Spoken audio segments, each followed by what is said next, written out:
to develop into the economy, then you appreciate that if an average senator can earn so much, if an average legislator can earn so much, if a minister can earn so much, why not the worker? Okay, Mr. Tola, let me ask you now.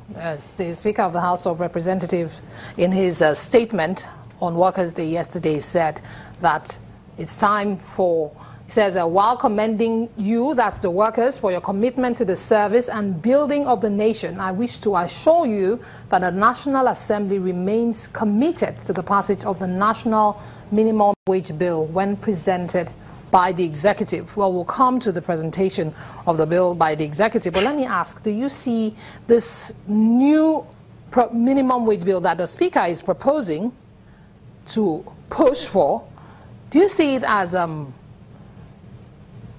one-off solution to the problems that labor has been faced with, or is it just some palliative of some sort?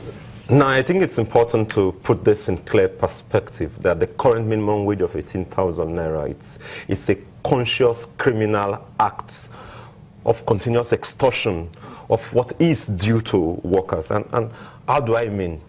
18,000 naira practically amounts to nothing. And it's not, and I'll give you a concrete example. The current leader of this current government, Buhari, was in power some 30-something years ago. In 1981 specifically, the minimum wage was increased to a figure of 125 naira. What was the value of dollar at that material moment in time? 56 kobo to a naira. What that meant was that in the 80s, the Nigerian worker was earning as much as $223. 18,000 naira today on the current figure of 385 naira to a dollar. If you divide that, the Nigerian worker today is earning less than $50. So how do you explain that for a period of 30 years, the wages of Nigerians have depreciated? It's important. The figure that has been put forward by the two labor centers, the NLC and the TUC, has put forward the figure of 56,000 naira, while the ULC has put forward the figure of 96,000 naira. How do you value $223 in 1981 today? You'll be referring to a figure of 80-something thousand naira. So what this translates to for people like me is that even if you're paying the Nigerian worker 56,000 naira today, you are taking us back to what would be the value of income in the 1980s, 30, 40 years. But at least from the statement by the Speaker of the House of Representatives, he expresses a concern. Yes, he expresses a concern, and the federal government had actually set up a technical committee in June last year to also look to review the minimum wage, and has also 2 months ago set up an actual committee for minimum wage review. Shouldn't that be some sort of consolation to the labor unions and the workers generally that something is being done, our concerns are being tabled? This will not be the first time we are hearing this. And don't forget, wages have a particular set pattern of negotiations.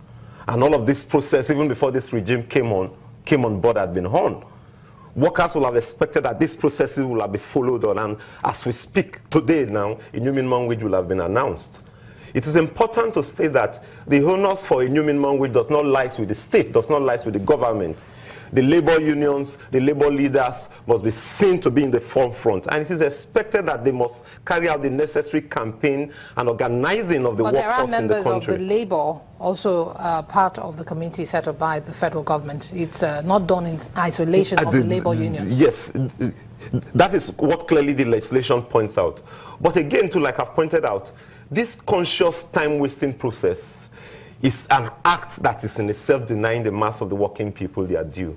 Don't forget, when we speak of wages, 2-3 issues must also be raised. You have raised this indirectly. Is the state capable of paying this wage?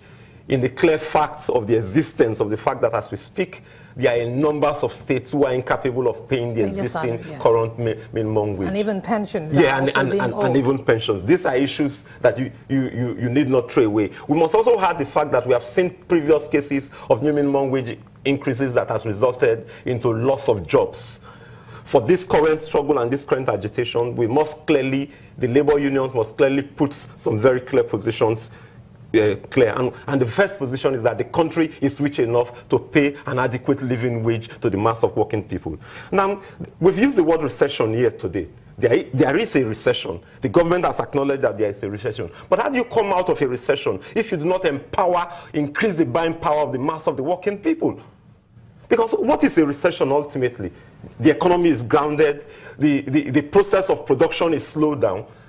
This process ultimately can only be moved when you increase the buying power of the mass of the working people. And the moment you do this, the question of goods and services in the marketplace will increase. So the question of a minimum wage is key and vital as part of the processes of moving this country out of the current state of recession. And that's why it's important that workers must demand from their labor leaders key clear positions. Number one, the necessity of taking all of the actions that will ensure that all of the existing states currently that have not paid the existing current minimum wages, that are owing monthly wages running from 6 to 10, 11 months, that the necessary line of activities are carried out in all of those states. All right, Mr. Doda, we need to take a moment. When we come back after this timeout, we'll continue the conversation on the viability of salary increments at this time in Nigeria.